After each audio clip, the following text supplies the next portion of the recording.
Joe Biden, président élu, mais Trump qui fait de la résistance. Avec nous en duplex et en direct de Washington, Sonia Dridi est avec nous.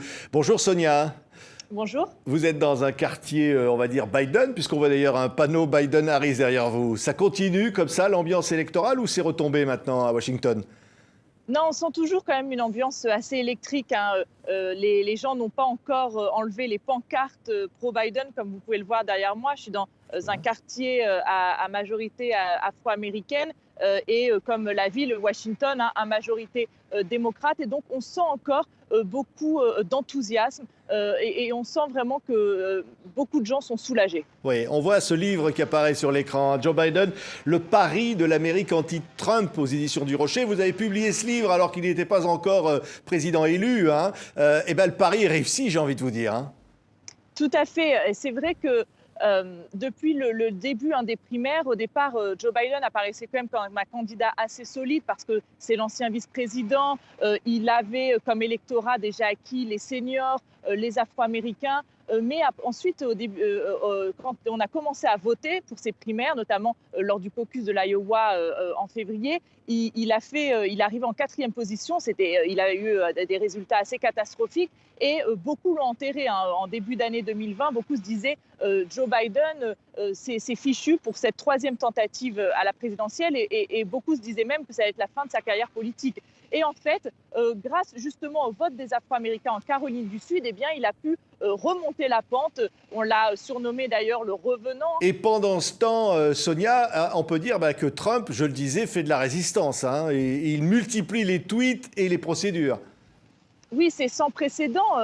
Les différents médias américains et surtout l'agence Associated Press, qui depuis des décennies annonce les victoires des présidents, elle a annoncé celle de Donald Trump il y a 4 ans, a annoncé la victoire de Joe Biden. Mais la transition est compliquée pour l'instant parce que l'agence fédérale qui doit reconnaître officiellement la victoire de Joe Biden ne l'a pas fait. Cette agence est dirigée par Emily Murphy, qui a été nommée par Donald Trump. Donc vous imaginez bien la situation, vu que Donald Trump lui refuse de concéder la victoire, cette agence fédérale ne le fait pas non plus. Et en attendant, du coup, l'équipe Biden ne peut pas, comme il faudrait, être en contact avec les différentes administrations, que chaque administration fasse passer à l'équipe Biden des mémos, des notes sur plusieurs dossiers. Donc c'est vraiment une situation inédite et on sent que Donald Trump, qui déteste perdre la face, va sûrement aller au bout de la bataille juridique. Oui, et on ne l'imagine pas reconnaître sa défaite, parce que finalement, le discours du perdant est une tradition pourtant aux États-Unis.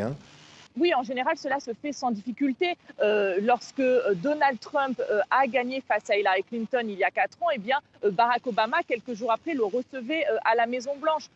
Mais c'est vrai que Donald Trump a demandé à ce que des voix soient recomptées dans certains États. Ça a été accepté en Géorgie, mais ça ne se fera sûrement pas dans beaucoup d'États. Et même si ça se fait, il y a des chances infimes que ça change le résultat de l'élection. C'est quasi impossible.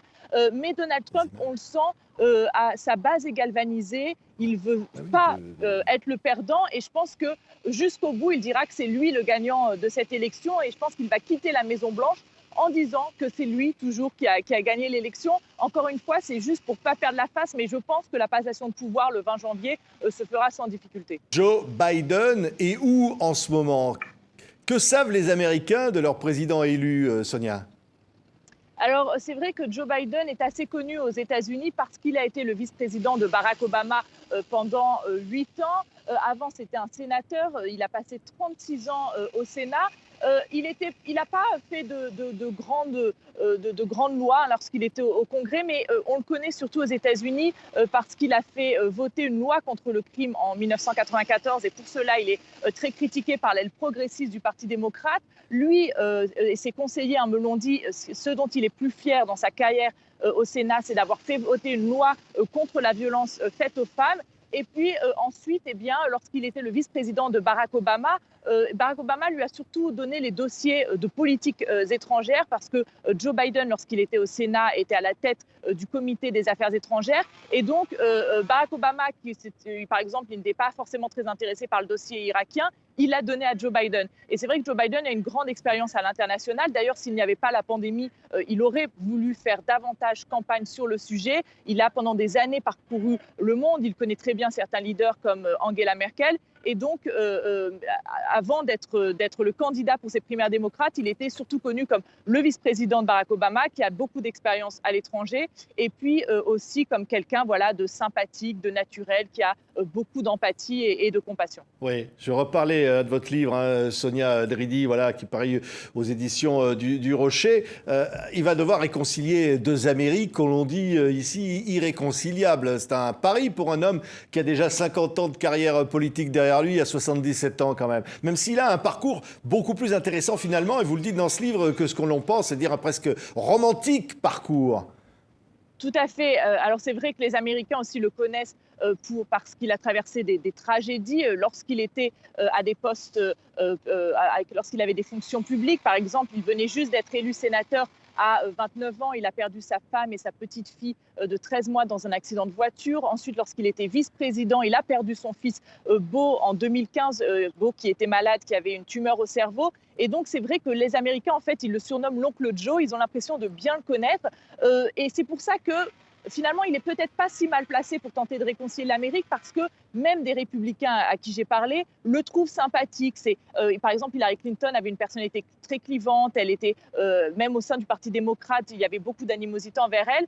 Joe Biden passe plutôt pour quelqu'un, pour un président aujourd'hui attentif aux autres, chaleureux. Alors, c'est vrai que ça aurait été un défi immense pour n'importe quel président de réconcilier cette Amérique extrêmement polarisée. C'est vraiment, il y a une atmosphère très pesante aux États-Unis. Il y a des familles qui se déchirent, des couples, des voisins. On sent vraiment une atmosphère très clivante. Mais Joe Biden, lorsqu'il était au Sénat, a beaucoup négocié avec les républicains. Il a fait des compromis. Donc, aujourd'hui, beaucoup d'élus républicains le connaissent. Donc, finalement, ça va être compliqué, ça va être un grand défi. Mais, par exemple, beaucoup de républicains vont plus accepter d'écouter un Joe Biden que si ça avait été, par exemple, Bernie Sanders ou Kamala Harris. L'autre défi de Joe Biden, ça va être de jouer l'équilibriste entre les centristes du Parti démocrate et l'aile progressiste. On voit que sur certains dossiers comme les inégalités raciales, le climat, les progressistes, comme la jeune élue Alexandria Ocasio-Cortez, demandent déjà beaucoup plus de gestes de la part de Joe Biden. Merci Sonia, qui était en direct avec nous, Washington aux États-Unis, où la journée commence. Donc continuons de vivre tout ça ensemble, cette actualité. Merci d'avoir été avec nous sur TV5 Monde.